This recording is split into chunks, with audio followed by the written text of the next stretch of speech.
Rob Birnie, president of Thomas R. Birnie and Sons. Welcome to the podcast. Thank you so much. Glad to be here. I am very happy for you to be here as well. You are one of our very adored and lovely Canadian customers here at ServiceTitan. I know. Did you like how I was searching for that adjective to describe you? I adore you. Yeah, that was great, eh? Tell us, how did you get into the trades? So we are a family business. So I was literally born into the trades. For quite literally, I think, the first thing they put me in was a onesie with our company logo on it. So to be quite honest with you, it was just something I did. We just, evenings, weekends, days, my dad, my uncle worked, my grandfather, my great grandfather. It's just stuff we did. So, it was just a natural progression to kind of keep following. Got it. So you grew up in the office, on trucks, visiting jobs, all that kind of stuff. Mostly on trucks. I go with my dad. He'd get called out at night. Of course, I was in school during the day. So if he was on call at nighttime, he got a call. We had a sewer, to go clean or whatever. Off we went together. I pushed down the handle of the machine. He did the work, and that's how we did it. So, anything that he loved to take me with him. My brother, not so much. My brother does something completely different. But for me, I enjoyed doing it. So that's how I got into it. Nice. And at what age did you stop just pressing the button and you started actually getting your hands dirty? I'm gonna say probably 16 is when they allowed me to actually do something. Prior to that, I wanted to do it. They were always beating me away. Don't, because I was kind of probably the annoying guy on the site. I just wanted to do whatever I could. But 16, 17, get your driver's license. Okay, off you go. Let's put what you learn into action. So yeah. That's awesome. Very cool. So why don't you tell us a little bit about Thomas R. Birnie and Sons? What kind of business do you guys do? How many techs and locations do you have? Sure. We are located in Hamilton, Ontario, which is just about 45 minutes away from Niagara Falls. So we've got, that's part of our service area actually. And we have about 15 guys that do our services, which includes sewer and drain cleaning, plumbing. We do excavations, liners, sewer bursting. Pretty much if it's underground or have anything to do with plumbing, we do it. We don't do remodeling. But we do pretty much everything else. The business was started by my great grandfather. The earliest I can find is 1922. In the earliest permit I have from the city of Hamilton is February of 1922. So we're coming up on 100 years. It's really cool. I've got a permit that is signed by him. I also have a permit that's signed by my great grandfather. So William Birnie. And so we have William and John, and then my grandfather was Thomas. He put it into his name in 1946.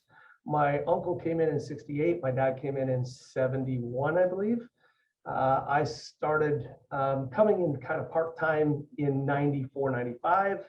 And then I came in full-time in 97. And it's been going ever since. So I had a lot of time in the stinky business. When you came in full-time in 97, were you coming in as a field tech and worked your way up to president? How did that career progression look like for you? Yeah, so actually surprisingly, first when I came in, they wanted me to do some marketing. I had done weekends and I'd done evening stuff, but for whatever reason, they wanted me to do some marketing. And so I reached out. We were just getting into this lining bit, and they wanted me to reach out to other plumbers to let other plumbers know we were doing the lining because it was brand new. And so I reached out to plumbers, but they also had me reach out to restaurants, hair salons, all these different places that have constant backups to let them know that we could help them. And so that's actually what I ended up coming in and doing for the first 6 months, and trying to get, raise awareness about what we do. And it went really, really great. And then just after that, we started the progression into going into excavations first, water lines, weeping tiles, sewer repairs, in the hole, making sure that I understood that aspect of the business. Then the progression to service plumbing and sewer and drain cleaning. Then from there, it went to, doing the sales aspect, estimating. Then they had me do some accounting, like they brought me through the whole way. So I am a plumber. You know, I don't have an MBA. I don't have you know, a degree in business, but they brought me through every progression of the company just so I could kind of get a handle on either get a handle on what was going on or annoy everybody who sat in that position. One of the two. One of the two. So yeah. I don't think you need an MBA to run a plumbing business at all. I actually am of the maybe more controversial mindset that you don't need an MBA at all in business. There's actually a book I recommend all the time called The Personal MBA by Josh Kaufman, which really goes on to all the areas of business that you learn through an MBA. But I love that model that your family took you through, which was let's put him in every position for 6 months, a year, make sure he knows it, because it sounds like your dad really much had the vision that you were going to inherit the business. Is that right? Yeah, I think there was always a question. He kept me, like, if you had asked me in '97, I would have wanted to run the business then. And he and I used to have these, we would butt heads over that kind of stuff. And I remember him telling me, you know, Rob, if I gave you the business now, I'd have nobody working for me. And we had, because I was, you know, quite driven. And so, you know, he's like, you need to learn this stuff. So yeah, he had the foresight to be able to say, listen, you need, like, I'm like, what do I need to become a plumber? Like, I want to, and he's like, no, he's like, if you're going to do this, this is a part of what you need to do. And so I did the 5-year apprenticeship program here in Ontario and I'm so glad I did. You know, I'm so glad they had the wisdom to say, okay, you need to do a little bit of this, you need to do a little bit of that. They always knew that wherever they put me, I was going to try and do it as best as I could or learn as much as I could about it. But it was really nice to be able to navigate my way through. So I'm able to talk to people. Like, I sat in a CSR role. They had me doing CSR. The lady who taught me accounting is still with us. You know, she started in '95 and she's still here today. And so we have a great relationship, and I understand kind of the struggles. The guys, I know I've been a service tech. I get it. I understand. And so it was really good. It was very helpful. At the time, you're like, why can't I just go from here to here? But you really do need that progression to have a good understanding of what's going on. At least I did. I agree with you, because I think also if you're able to sit in all those roles, you're able to see how things connect to one another and maybe communicate the why behind, hey, this is why this needs to get done. We need to be able to fill out forms this way, so this way accounting has this information and things can move smoothly. It kind of gives you really an idea of what are the challenges each of these roles have, and why do we have to keep doing them even though they may seem tedious or whatever. I think it just would give you a really great bird's eye view of like how the business looks at, like a 30,000 foot view, like how everything is connected. It's true. And you do. And the other thing you can see is, you know, when we get into our jobs, right, we're not, by nature, there's not a lot of people as a whole that continue to like grow and learn new things and continue, like, we get into our jobs, we get into the way of doing things. So not only can you see it from a 30,000 foot view to see how it's all connected, and that's really important for me because I'm a linear learner. I like 1 to 10. I don't like, you know, 1, 10, 3, 7. I don't like that. So I needed to see it, how it connected from beginning to end. But the other thing it allowed me to do is the things that I started, that I did learn in school, the things that I, you know, as it related to computers, you know, like we were paper and pencil. My grandfather started a computer system in 1984 just to collect data on job addresses that we did. But we were paper and pencil right up to 2006 when it came to our dispatching. So, you know, it allowed not only me to be able to see how the process worked, but it also allowed me to see, okay, how can we best implement systems and newer technology for internal situations that will make us more efficient and make people's lives hopefully a lot easier. And that, to be honest with you, was a huge thing to be able to do that and see and know, hey, you know what, we can try this and make it work. I just had a thought that you really, having been growing up in this business, being part of a 100-year-old business, you really have seen the impact technology has had in the trades in just the last couple of decades. Oh my goodness. Oh my goodness. My dad got his first camera sewer camera. It was a Q sewer camera in 1993. And he was so excited, and he'd bring it in, and we'd watch these videos at supper. And it was really kind of gross, to be quite honest with you. Like we got our first camera, we got our first jetter in 93. Our first locator, my grandfather passed in 2000, but he was able to see the locating ability, and he'd call us lazy. My grandfather used to witch. So he'd get a stick, and he'd walk over where the water was. But, I have a locator that tells me how far out, how deep down, where it is. He'd just look at me and go, "You're lazy." And, he was the first one to bring the electric sewer machine into Hamilton. There was no electric sewer machine. So we've seen the progression of the trade, from this, just one electric sewer machine to, all the different things that we've been able to do, and not just in the field, but also like as it relates with ServiceTitan. And man, like, so now I'll tell you that my dad says sometimes it was just easier with a piece of paper, and you write down the name and the address, and like he's 68, right? So he's like, "Oh, Rob," but yeah, like all the things that are at our fingertips now. It's been, I love the generation that I've been able to grow up in. I've loved being able to connect. At one time in our business, I had somebody here who was, from 1946. That's when they were born. I also had somebody born in 1999. We had this amazing generational gap that we've been able to connect. I had to connect, the guys who have been here from the 80s and 90s, and I had to connect the new people coming in, and we had to bridge this gap of, hey, these people love technology, and these people hate technology, but these people have amazing customer service skills, and these people need to, we need to. So it's been challenging, but it's been a blessing. It's been great. It's been really good. That's so awesome.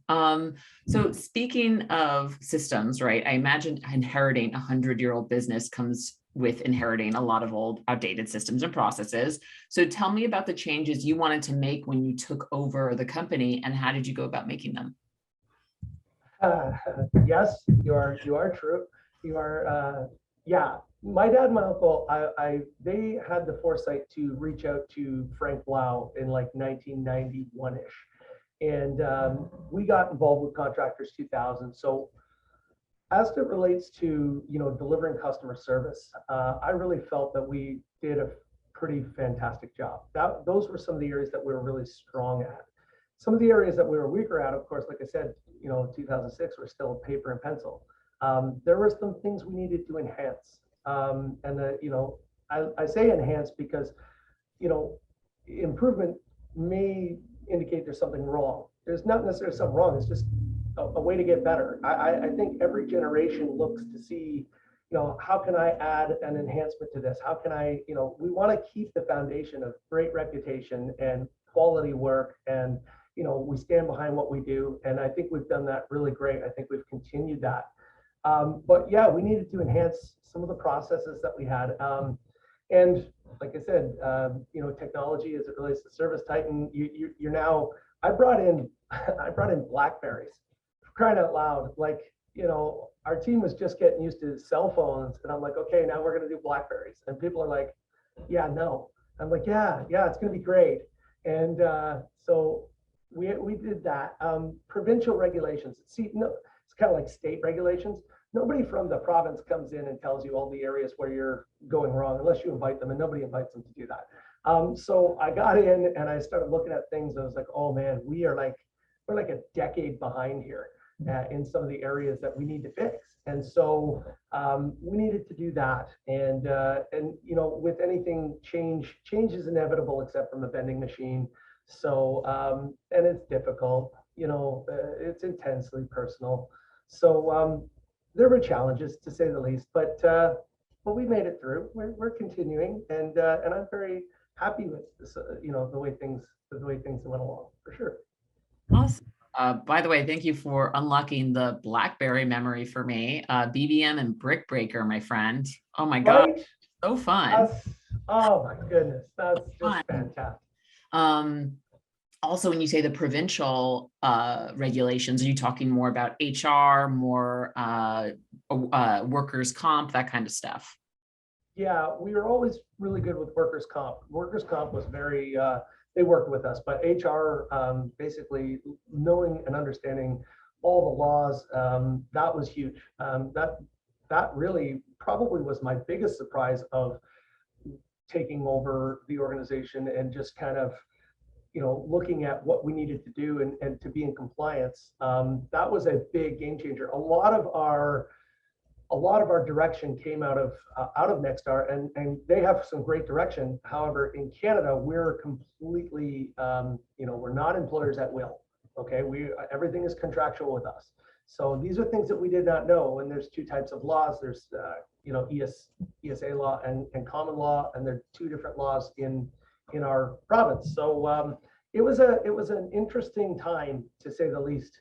I learned a lot. I wish I had learned a little earlier, but hey, it's all good. And we slowly and just some changes I made too quickly, I think. But I learned. I learned.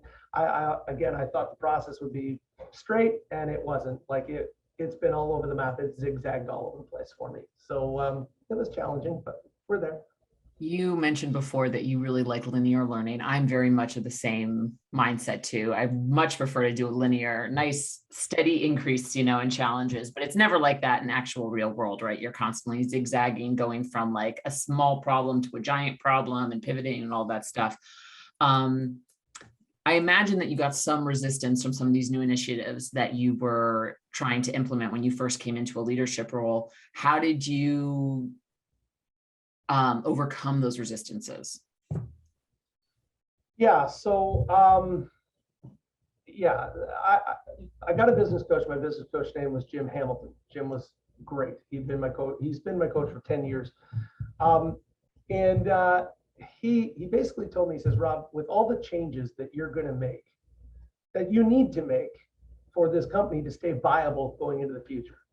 He said, it's going to come with resistance. And he says, if you manage to make all these changes and you keep everybody employed, it's either a sheer miracle or a sign of your bad management. He's like, that's honestly where it's going to be. He's like, I'm like 29 turning 30. Okay. Like and I'm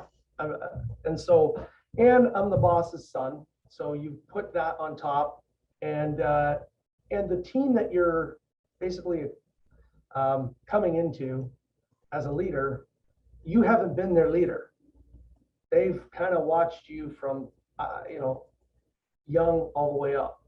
So now you're coming in at a situation, you're the boss's son, you want to make these changes. You're not the guy who hired them. They're really, they don't look to you as their team leader. Anything that I could get done, any role that I got put into that I could do myself, that was really like, I could do it. Like, give me anything, I'll just do it. What I learned was trying to lead a team of people that don't necessarily want to be led by you. That's really challenging. Like trying to get things done through others.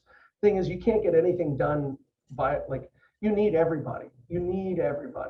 I didn't always have that mindset. My mindset is like, well, I can get it done. Like anything they gave me, I'll do. So yeah, that was really challenging. And we had some people that were like, nah, this isn't for me. I'm out of here. And then we have people who stuck it out, and they're still with us. Like I mentioned, Susan, we've got Chad, we've got Robert, we got Jeff. Like they stuck it out for a long time with us. So I'm really grateful and thankful to those who kind of, said, hey, yeah, I'll come along with you. And those who didn't, I understand. I get it. It's a different system. I'm a different person. I'm totally different than my dad and my uncle. My personality is a little different. And so it was a real culture shock for everyone, I think. It was, I don't know how you make a transition from that without it being some form of shakeup, to be quite honest with you. But it went, we're still going, and I learned a lot, and I learned some things I would do again, some things I would do differently, but I'm grateful for the journey, for sure. Totally. I mean, 29 to 30, that's a little bit, it's like a year or two younger than I am now, but I can't imagine coming into that role still very young. And I'm the boss's son and I'm taking this over and I've got some really great ideas. Let's get this done. Yeah, it's like, I think your coach was great in just prepping you for like, hey, there's going to be some real rocky roads ahead. If you keep everyone, it's going to be a miracle. Yeah. And I think the Yeah. longer I'm in my career, the longer I realize, yeah, with change comes people leaving, people coming, going, all of that stuff. But it's still hard. It's still really hard. And there's really no easy hack or trick to get over that discomfort. There's not. You always question yourself when people leave. And did I do the right thing? The other challenge too is that my personality, my makeup of personality, is more of a it's metric driven. I've always been metric driven, and so you top that, and I'm an instruction, like I'm a guy who reads instructions. Okay. I do. If something comes with an instruction, I'll pull it out. I'll read every step of the way. I will put things together. You probably ask for directions too. I do. Yeah. Yeah. Because, and I know I've talked to you a little bit before about the color code. I'm a red. I want to get from A to B in the most efficient, effective way possible.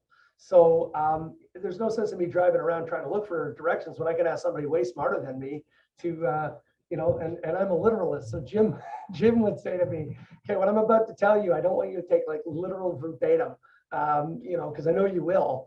I'm talking about a more broad, aspect. Just think about this.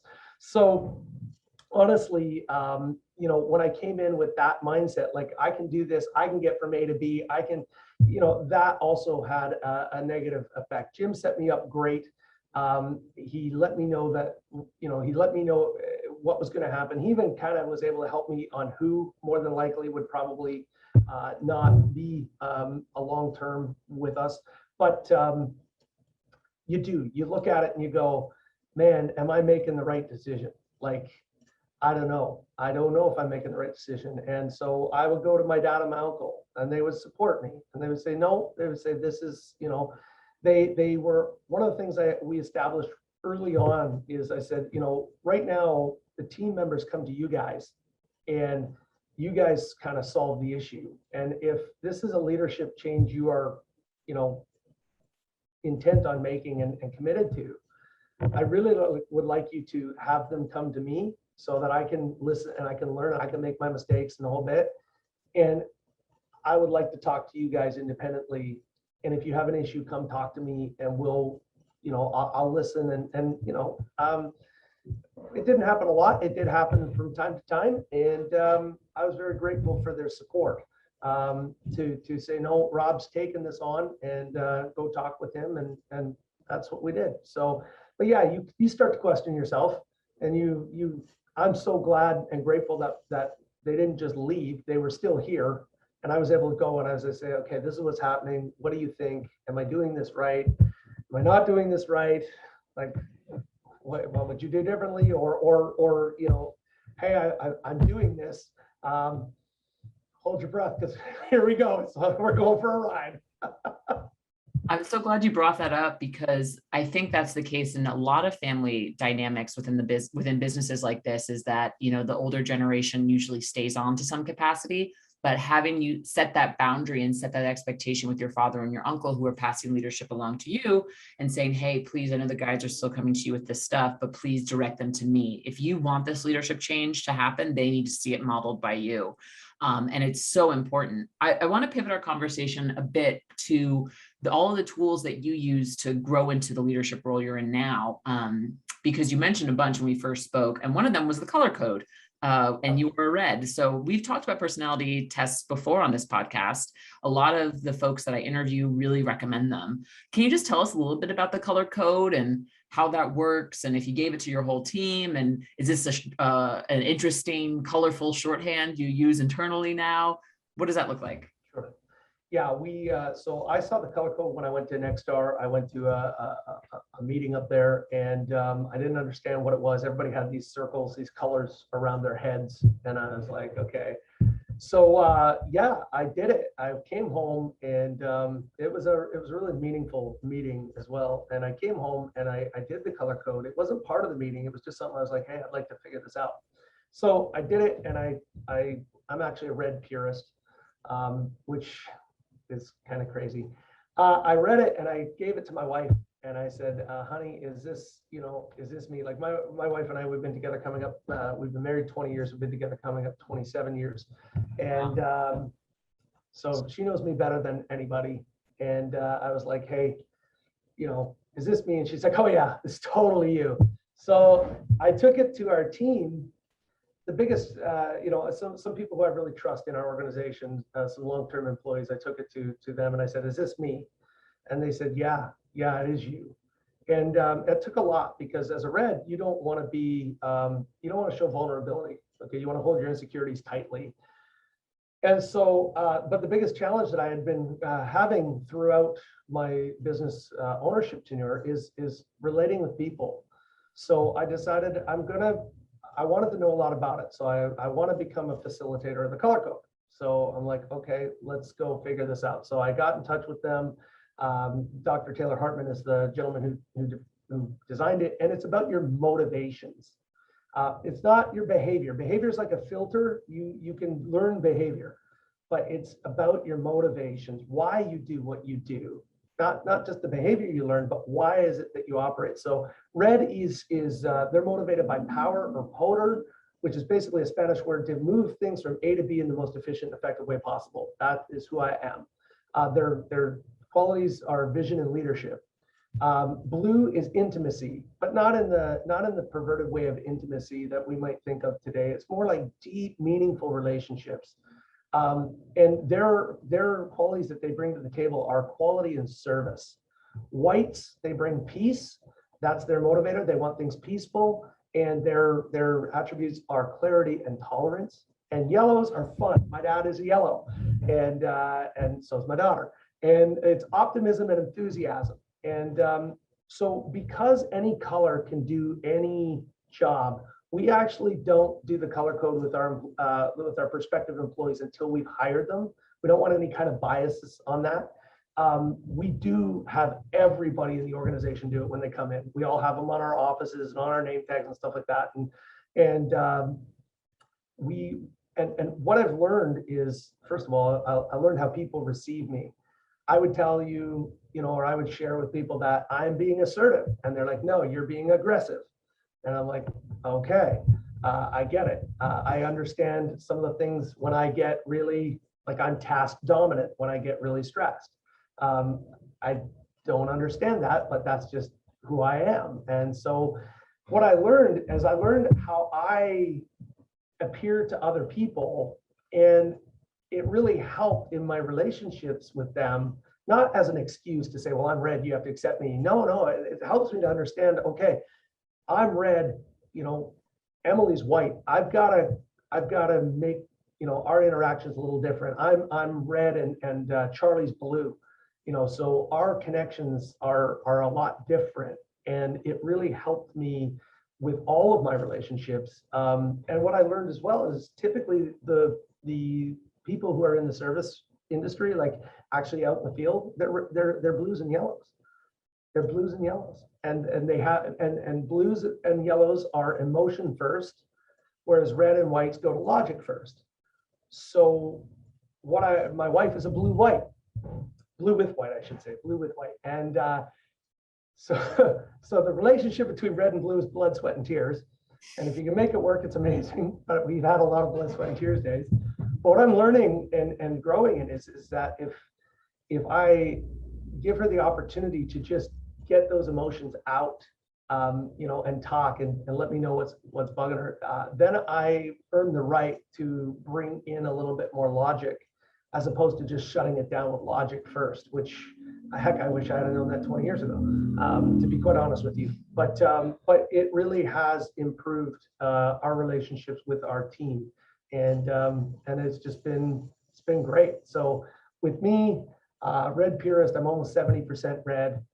With my disc, I'm a CD, so people can kind of figure that out. I've got when I first took over the business, I was a D, and most people would tell you that stands for dick. I'm also like 98% D. So yeah, I've heard that. I made that joke about myself. Haven't done the color code yet, but that all sounds really interesting. Yeah. So it's just like I said, it's my dad was a yellow with red. My Uncle Roy is a white, and reds and whites are complementary opposites. And so that's why I think they work so well together as a team. They were brothers. They grew up in the same household, but they also had contrasting abilities that really brought an amazing combination to our team. So it's been fun. That's really cool. I wonder if, as you were raised as siblings, if you naturally develop the traits that your other sibling does not have, like, or you automatically complement it. This is not a psychology podcast, but just a question, an interesting question.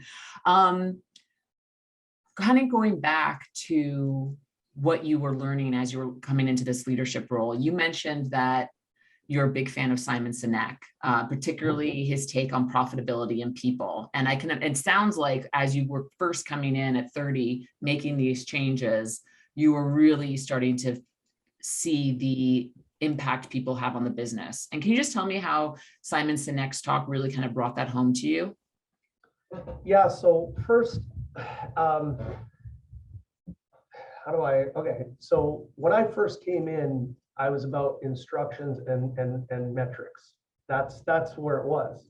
Follow these sets of rules, follow this set of process, you will be great. There's just a really, really big part that's missing, and the people need to buy in.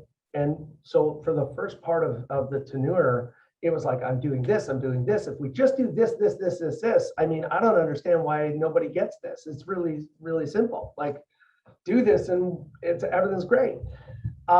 It wasn't until later on in the ownership, I had to go through a lot of different scenarios that kind of broke that ego down. You had to get to the point where you're like, okay, I've tried different things. It's just not working. I got to do something else. So it all kind of culminated around the same time. Simon Sinek, going to this Next Star meeting, the color code, it all just kind of started converging all at once. I was in a time in my life where I was just like, okay, is this, like, it's been such a challenge. And not only that, there was other factors that caused challenge in the business as well. But Simon has this beautiful video, and he talks about buying a car. And he says, you're buying a vehicle, and the purpose of buying the vehicle is not to put fuel in it. The purpose of buying the vehicle is so you can go experience things. And typically most vehicles have space so you can bring people along. And like when he gave this beautiful picture of, hey, you can go experience, the Rockies, you can experience the beaches, you can experience whatever, but it's beautiful. The reason you bought the vehicle is for the experience, not to put the fuel in it. You need the fuel has to be there, but that's not the purpose of what you're doing. And at that moment, that was like a light bulb moment for me. And then he talked about the profitability of the organization. And he said, listen, if it comes to 50-50, where, you've got profitability, you got people, he's like, give 1% more to the people. You'll be amazed at what happens. And, you put that together and you're like, yeah, my business is the vehicle. I didn't buy it to put the fuel in it. The fuel needs it to run, but what are we trying to do here? We're trying to bring experiences. That's really what it is. So I was so glad that I was able to learn that. I was so glad that I was open to hearing it when I did. And, when COVID happened, our first take was to connect with everybody. We didn't know what was going to happen. Nobody did. We all, attacked it a little differently. And in our position, we met with everybody and we said, listen, we're going to guarantee your wages for a certain period of time because we don't know what's going to happen. And, we're going to prioritize our people first. And then we're going to prioritize anything, we're going to prioritize our expenses to our, it was our government that was shutting us down. So we're like, okay, people, expenses, government, they come last. I might get in trouble for saying that, but that's exactly how I laid it out to our team. I'm like, we'll figure it out. But we need to prioritize our people. And so we did, and we didn't lose anybody. We did not lose a single person through the pandemic. We lost, like, not to the pandemic. You know, a couple of people moved or whatever, moved out of the city completely. But yeah, it was just it was that I needed to know that, and I would do that again in a heartbeat. You know, if it comes down to it, you know, I would rather support one person and give that 1% to the people than, you know, I'll take a loss. But like I said, I'm such an all or nothing person. It's like, you know, well, if you're not making profit, you know, no, you know, listen, you gotta have a balance. And we're talking 1%. We're not talking 30.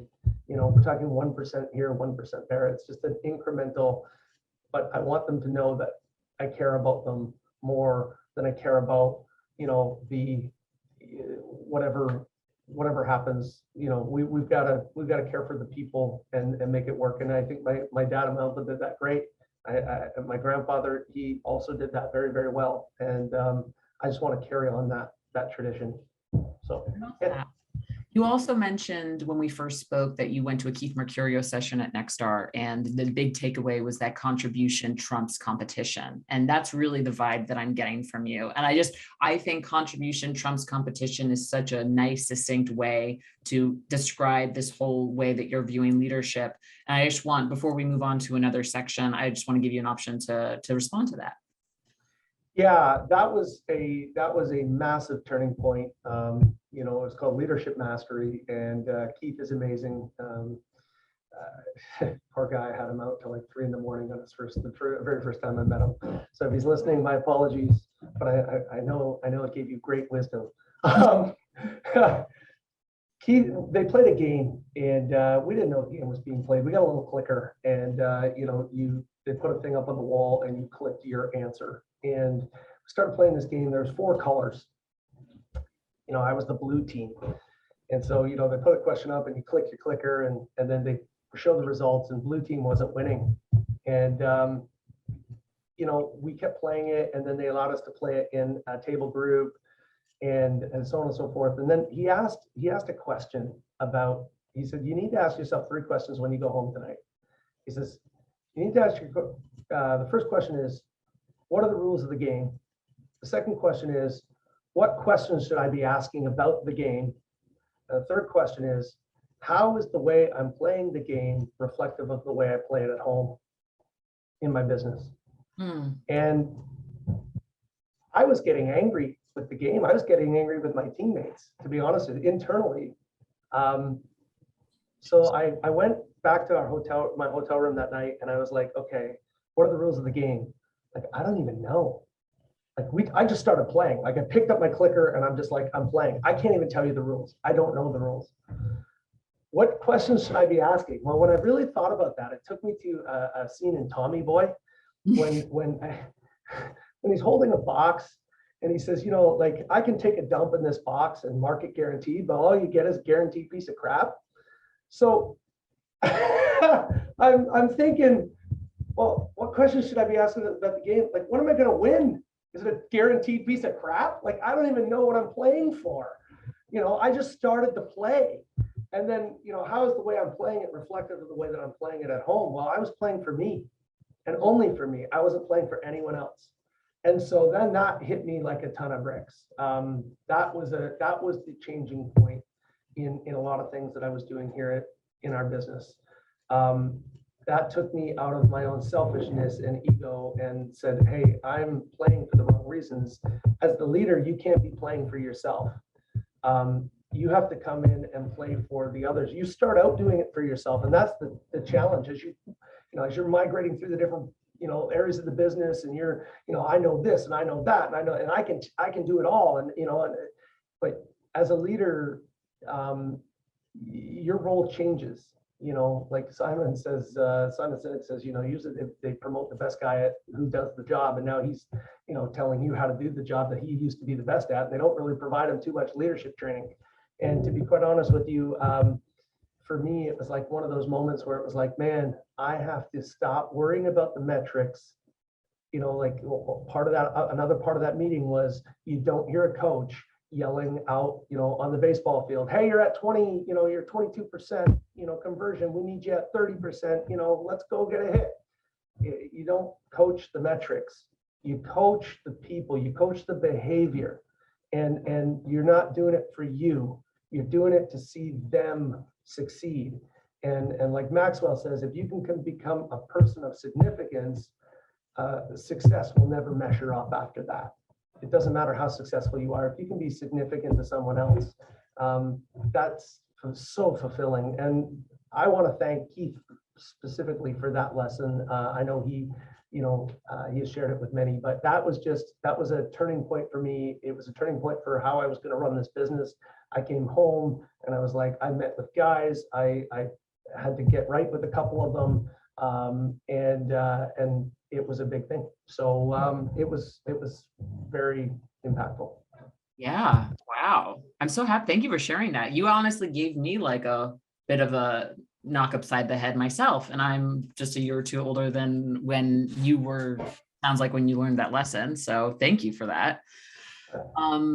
Ooh, yeah, I just want to like sit with that for a second. That was powerful. It's like you're not playing for the metric. Because I think also we have all of these tools at our fingertips that allow us to say conversion rate, average ticket, all of this stuff, how many callbacks did you get? How many warranty calls, all this stuff. But the metrics only tell so much. Like the metrics can only motivate so much. You know what I mean? Like we as humans are not we're not numbers, like we need something more than just you're down 2 months in a row. How are you going to bring that up? You know what I mean? That is the key. And what tied it in so beautifully that week. And actually, unfortunately, I was older. I was almost 40 when I got there. But what tied it in so beautiful to me was my son wanted to learn how to play baseball. He was only about 13 at the time. And that week, just before I went to that meeting, he asked me, he said, hey, Dad, can you come out to the baseball diamond with me and pitch me some balls, so I can learn how to hit? And it just happened that he used the vision of baseball and the game. And I did. And all Sunday afternoon, I was pitching him balls. And I was coaching him on the behavior, not the metric. I was coaching him on the behavior to help him be, to succeed and be better. And because he hadn't hit a game yet, like he hadn't hit a ball in a game yet. And so he's, I'm like, okay, bend your knees, raise your elbow, get the bat up, don't lean it on your shoulder. Like I'm coaching him on the different behaviors, not the metrics. See, metrics mean a lot to me. I love metrics. You're right. ServiceTitan tells me every metric I want to know. Crying out loud, I could get metrics coming out the wazoo, and it's great. Like it's really great. But for someone who's driven like I am for metrics, I really would encourage to those need to come second. They're important, but they need to come second. And by the end of that Sunday afternoon, he was hitting balls, like zinging them over my head. Like this kid's a big kid at 13, and I'm throwing him balls, and I mean they're flying at my face, right? And I'm like, oh man. And then I, flew out to Minnesota to go to the meeting, and he had a baseball game, and he hit his first. I wasn't there, unfortunately. I miss it, but he hit his first game, and he called me. He's like, Dad, I got it up over second base. I got on base. I'm like, yeah, right? Because the metric doesn't matter.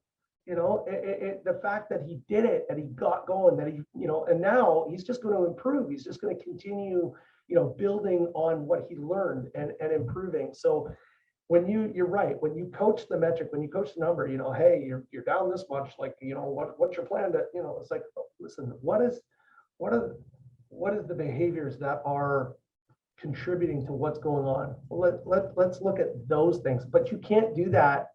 You can't do that unless you have a connection first. Connection comes first. And that's hard to learn. It's hard for me. Connection has to come first. Then you can ask about the behaviors.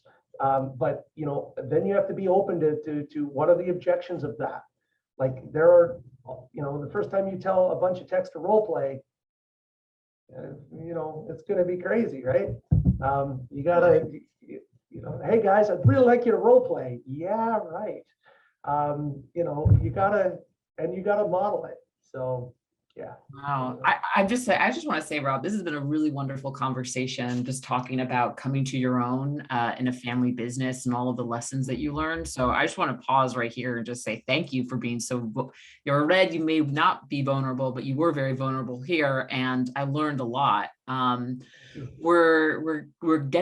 We're losing time, which is like insane to me. But I want to keep this quick and not quick and snappy, but I want to make sure that, we're giving the folks something to listen to, something to digest. There's a bunch of other directions we could go. But I think that where I want to end this is really talking about the family dynamics in the business. Because I know over the 100 years of the business being in business, we've had family members come in and out, leave, stay, all that stuff. And what would you like to share with our listeners, many of whom are in family businesses themselves, about what you've learned with family dynamics and how to kind of navigate that and some of that crunchiness that comes up with egos and wants and, different opinions and all that kind of stuff? Yeah, I am the second youngest grandchildren out of 12 grandchildren. The second youngest grandchild out of 12 grandchildren. My grandfather had 4 children. Each one of them had a child in the business. So there was 4 of us who are cousins. That's a big question because every family is a little bit, they all have their own ways about them. We were blessed by being connected with a lawyer, like a transitional lawyer. My dad and my uncle sought out, who was with an organization called CAFE. It's for Canadian Association of Family Enterprises. And I believe that's the acronym. And so it's about, how you transition a family business correctly. We still didn't do it 100% right. I don't know if there is a 100% right way, to be quite honest with you. But I would say the biggest thing that you'd want to do is you definitely want to identify the roles and responsibilities. You want to be able to identify the founder's values. So the values that Dad and Uncle Roy and Grandpa had, like we're very blessed to be able to have connection with my dad and my uncle who understood the values of my grandfather. Now, they did not, unfortunately, get to meet their grandfather. He passed away before they were born. But there's a value system. So what are your values as a company? What are your values as a family? Because I think every family business has its own DNA. And I think that if you try to get out of that DNA, it tends to break down a little bit. So what are your values as your family? And then be really, as much as possible, try to be really specific about the roles that you're filling, and who is filling what and who is responsible for what. If you don't do that, and you've got a bunch of family coming in as ownership, you're just going to have fights. You really are going to have a lot of struggle. So try to set clear expectations of who's doing what and who's responsible for what. That is really important. As it relates to having a conversation, my dad and my uncle and my cousin John and myself, we're kind of the 4 owners, and we generally, we'll meet once a quarter or whatever and just talk. They've been phenomenally good. They were good to me. They did not try to hamper me and handcuff me in any way. They didn't generally work against me. There were some challenges, of course, different views of where we should go. But, I remember coming to them and talking about not doing on-call anymore. And they're like, what are you talking about? We always do on-call. In fact, Grandpa ran from Monday till Saturday at 3, and then it was just on-call for emergencies until Monday. And I'm like, yeah, but the business world is changing, and we need to get with the program. So, there are squabbles that you're going to have. There are, they're not, try not to make them personal. Try to make them more about the business and what's going on in the business side of things. John and I have agreed that we're not going to, and I don't take this the wrong way, but we're not going to work with our wives. We love our wives. We love them dearly, dearly. But if I worked with my wife all day long and then I went home, it could cause problems. So Sure. she's out, like I live about 30 minutes away from the office, 30, 40 minutes. And I need that separation, and it's nice. And so, we communicate. Communication is important. If you don't communicate, then you start building factions against factions, and it's not healthy. So keep communicating, make sure everybody knows what their role is, where they fit within the organization. Make sure that people have an accountability level to what they need to do. There's some things we didn't do really well. And then understand that not everybody's going to work well together. Like my cousin Roy was great. I love my cousin Roy. He's a smart guy. He came in 91. I'm the young whippersnapper. They say that, there's the saying that, a prophet can't be a prophet in his own country. And of course, when you come in as the young grandchild and you're like, hey, we're going to change everything that you're ever used to. That's big. Roy stuck it out with me for a long time, but we just didn't see eye to eye, and that was cool. And he moved on, and I wish him all the best in the world. There are going to be people who don't, mesh and gel. So it is going to happen. It's tough, even in family, because there's a tenseness there. But at the end of the day, if you get those things set out and you get them documented, and everybody kind of knows what they're responsible for, it just makes things a lot nicer. My desire is to do that. My kids decide to come in. I want to be able to identify their strengths and their limitations and guide them in a way, that they can use their strengths. Like you said, right? The one child, lives with the other child, and they kind of adopt different strengths and weaknesses. That's totally true with my son Tyler and my daughter Kara. My son Tyler, he's a great kid. He'll work hard, and but he doesn't have the same strengths as Kara does, whereas Kara doesn't have some of the same strengths he does. So understanding where they best fit, and if they want it, like, you got to get it, you've got to want it, and you got to have the capacity to do it. And don't put somebody who doesn't have the capacity to do something in a role that they either don't want or they don't get, because it's just going to drive frustration in them. So have open conversation. Do you want this? Do you have the capacity? Does everybody feel that way? And make sure you take a long time. Like, this is not a 1 month thing. Like this is like a good year or two of transition. So don't think you can just transition in 6 months. It's just not. It will leave a lot. And again, if we're talking about the people, my dad and my uncle, they didn't just drop me. They didn't just install me and then leave. They stuck around. They agreed to allow me to be that leader, but they stuck around, and they stuck around because they cared about the team that they had, and they wanted to see it. They had the vision and wisdom to understand that there were going to be some that left, but they wanted to make sure that I was treating them like I was trying to treat them the way that I was supposed to. And then they would pull me up on the carpet if I screwed up, and that was okay. It was needed. What a fantastic answer to a very broad question, Rob. Seriously. This has been a wonderful study in how to come into your own at a family business. And again, I just want to thank you. Really gave some awesome, thoughtful answers. I have a couple rapid fire questions. Sure. I didn't give to you beforehand. Are you ready? Would you mind answering them? Sure. All right, ready? How do you take your coffee? I don't drink coffee. Oh, okay. If you could have dinner with one person, dead or alive, who would it be? Oh, one person, dead or alive.